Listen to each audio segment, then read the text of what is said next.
May 8 നാളെ OTT റിലീസാവുന്ന ചിത്രങ്ങൾ ഏതൊക്കെയാണെന്ന് നോക്കാം. ഒന്നാമത്തേത് ഒരു മലയാള ചിത്രമാണ്. നാം ഏവരും ആകാംക്ഷയോടെ കാത്തിരുന്ന വാഴ 2 എന്ന ചിത്രം നാളെ ജിയോ ഹോട്ട്സ്റ്റാർ വഴി OTT റിലീസ് ചെയ്യുന്നതായിരിക്കും. രണ്ടാമത്തേത് ഒരു മലയാള ചിത്രമാണ്. സൈജു കുറുപ്പ് നായകനായി എത്തിയ മോഹിനിയാട്ടം എന്ന ചിത്രം നാളെ നെറ്റ്ഫ്ലിക്സ് വഴി OTT റിലീസ് ചെയ്യുന്നതായിരിക്കും. മൂന്നാമത്തേതും ഒരു മലയാള ചിത്രമാണ്. സുരഭി ലക്ഷ്മി നായികയായി എത്തിയ അവൾ എന്ന ചിത്രമാണ്. ചിത്രം മെയ് 1 മുതൽ ചിത്രം മനോരമ മാക്സിലൂടെ സ്ട്രീമിംഗ് ആരംഭിച്ചിരിക്കുകയാണ്. നാലാമത്തേത് ഒരു തമിഴ് ചിത്രമാണ്. ഓ ബട്ടർഫ്ലൈ എന്നാണ് ചിത്രത്തിന് പേര്. ചിത്രം നാളെ മുതൽ സൺ നെക്സ്റ്റിലൂടെ OTT റിലീസ് ചെയ്യുന്നതായിരിക്കും.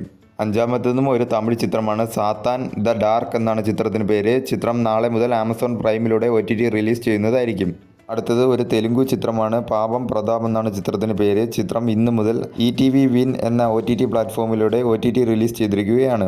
അടുത്തതും ഒരു തെലുങ്കു ചിത്രമാണ്. ഡക്ക് കോയിറ്റ് എന്നാണ് ചിത്രത്തിന് പേര്. ചിത്രം നാളെ മുതൽ ആമസോൺ പ്രൈം, C5 എന്നീ OTT പ്ലാറ്റ്ഫോമിലൂടെ OTT റിലീസ് ചെയ്യുന്നതായിരിക്കും. അടുത്തത് ഒരു കന്നഡ ചിത്രമാണ്. സൂപ്പർ ഹിറ്റ് എന്നാണ് ചിത്രത്തിന് പേര്. ചിത്രം നാളെ മുതൽ സൺ നെക്സ്റ്റിലൂടെ OTT റിലീസ് ചെയ്യുന്നതായിരിക്കും.